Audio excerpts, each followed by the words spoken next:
আসসালামু আলাইকুম, welcome to সম্পাস kitchen. আজকে আমি করে দেখাবো গরুর মাংস দিয়ে ভুনা খিচুড়ি। চলুন শুরু করা যাক। আমি এখানে 1 কেজির মতো গরুর মাংস নিয়েছি। এর মধ্যে আমি 2 টেবিল চামচ আদা রসুন বাটা, 1 চা চামচ মরিচের গুঁড়া, 1 চা চামচ হলুদের গুঁড়া, 1 চা চামচ জিরা গুঁড়া, 1 চা চামচ ধনে গুঁড়া, স্বাদ মতো লবণ, এলাচ, দারচিনি, তেজপাতা, লং দিয়ে দিলাম। 1.5 কাপ পেঁয়াজ কুচি, পরিমাণ মতো তেল,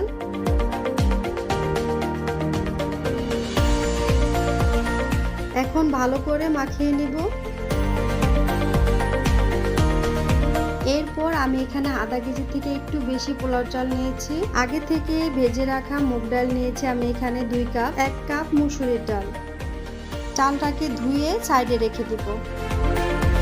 এখন আমি মাংসের হাঁড়িটা চুলায় বসিয়ে দিলাম। ঢাকনা দিয়ে ঢেকে দিব। ঢাকনা খুলে কিছুক্ষণ পর পর নেড়ে নিতে হবে।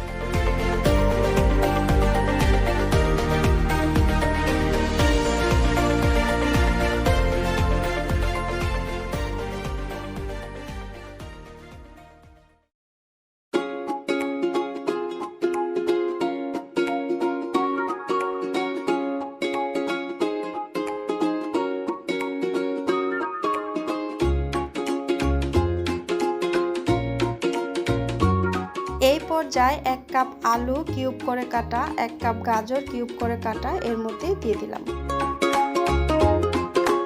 এখন ভালো করে নেড়েচেড়ে মিশিয়ে কষানো হওয়া পর্যন্ত একটু অপেক্ষা করব।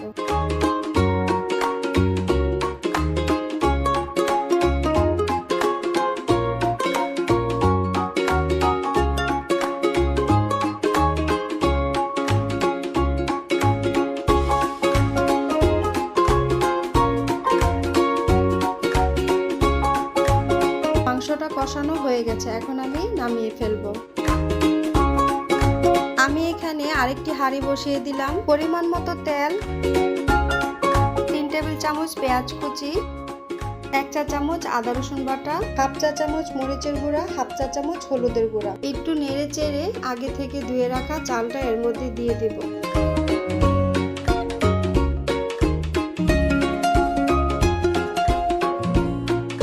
ভালো করে চালটাকে ভেজে নিব। চালটা ভাজা হয়ে গেলে আমি এখানে 8 থেকে 9 কাপের মতো পানি দিয়ে দেব। অবশ্যই পানিটা গরম করে নেবেন।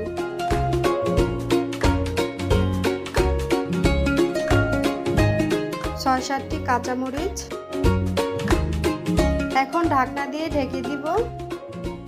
এই পর্যায়ে ঢাকনা খুলে একটু নেড়ে চেড়ে নিব, না হলে তলায় লেগে যেতে পারে। আবারও ঢেকে দিব। এরকম করে কয়েকবার চালটাকে উল্টে পাল্টে নেড়ে চেড়ে নিয়েছি।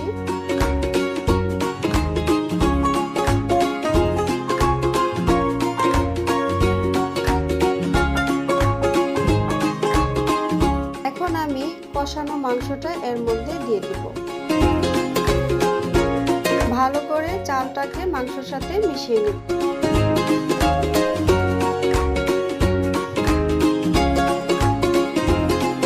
ঢাকনা খুলে এপিট ওপিট করে নেড়ে চেড়ে নিব।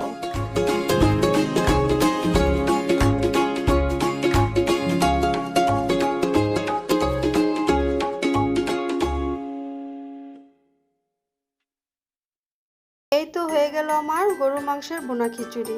আশা করছি আমার এই রেসিপি আপনাদের কাছে ভালো লেগেছে। ভালো লাগলে অবশ্যই আমার চ্যানেলটিকে সাবস্ক্রাইব করবেন, লাইক দিয়ে পাশে থাকবেন। আল্লাহ হাফেজ।